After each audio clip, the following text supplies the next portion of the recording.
കർത്താവിൻ്റെ പരിശുദ്ധമായ നാമം വാഴ്ത്തപ്പെടുമാറാകട്ടെ. പാസ്റ്റർ ജെ ആൻ്റണി ഒഫീഷ്യൽ എന്ന യൂട്യൂബ് ചാനലിലൂടെ ഞങ്ങളെ കേൾക്കുകയും കാണുകയും ചെയ്യുന്ന എല്ലാ മാന്യപ്രേക്ഷകർക്കും യേശുക്രിസ്തുവിൻ്റെ നാമത്തിൽ ഹൃദയംഗമായ സ്നേഹത്തെയും വന്ദനങ്ങളെയും അറിയിക്കുന്നു. നിങ്ങളായിരിക്കുന്നിടങ്ങളിൽ സുരക്ഷിതരായി ദൈവകൃപയിലായിരിക്കുന്നു എന്ന് കരുതുന്നു. ഒരു ഇടവേളയ്ക്ക് ശേഷമാണ്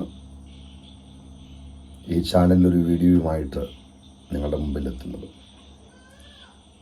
തിരക്കുകൾ, യാത്രകൾ, സാങ്കേതികമായിട്ടുള്ള ചില തടസ്സങ്ങൾ നിമിത്തം സജീവമായി ദൈവത്തിൻ്റെ വചനവുമായിട്ട് നിങ്ങളുടെ മുമ്പിൽ ഈ ചാനലിൽ എത്തപ്പെടാൻ പറ്റാത്ത ചില സാഹചര്യങ്ങളുണ്ടായി. എന്നാൽ ഒരു ഇടവേളയ്ക്ക് ശേഷം വീണ്ടും ഈ ചാനലിലൂടെ ദൈവത്തിൻ്റെ വചനവുമായിട്ട് നിങ്ങളെ അഭിസംബോധന ചെയ്തതിൽ ഒരുപാട് സന്തോഷമുണ്ട്. നിങ്ങളെല്ലാവരെയും ഓർത്ത് ഞങ്ങൾ വിശേഷിച്ച് പ്രാർത്ഥിക്കുന്നു. പരസ്പരം പ്രാർത്ഥനകൾ ഓർക്കാം. ദൈവകൃപയിൽ ഓരോ ദിവസവും വർദ്ധിച്ചു വരുവാൻ ദൈവം നമ്മെ സഹായിക്കട്ടെ. ഒരു ചെറിയ ചിന്ത നിങ്ങളുമായിട്ട് പങ്കുവെച്ച് പ്രാർത്ഥിപ്പാൻ ആഗ്രഹിക്കുന്നു. 20-ാമത്തെ സങ്കീർത്തനമാണ്.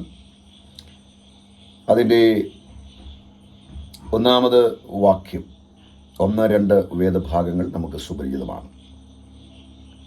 യഹോവ കഷ്ടകാലത്ത് നിനക്ക് ഉത്തരമരുളുമാറാകട്ടെ. യാക്കോബിൻ്റെ ദൈവത്തിൻ്റെ നാമം നിന്നെ ഉയർത്തട്ടെ. അവൻ തൻ്റെ വിശുദ്ധ മന്ദിരത്തിൽ നിന്നും നിനക്ക് സഹായം അയക്കുമാറാകട്ടെ. സിയോണിൽ നിന്നും നിന്നെ താങ്ങുമാറാകട്ടെ.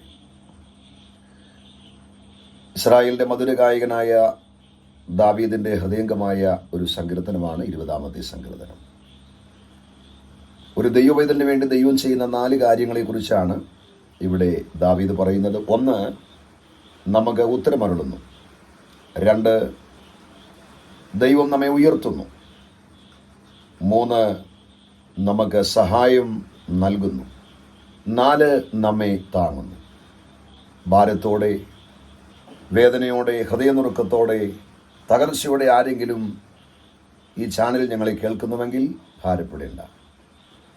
നിന്റെ സകല പ്രശ്നങ്ങൾക്കും പരിഹാരം തരുന്ന ഒരു നല്ല ദൈവമുണ്ട്.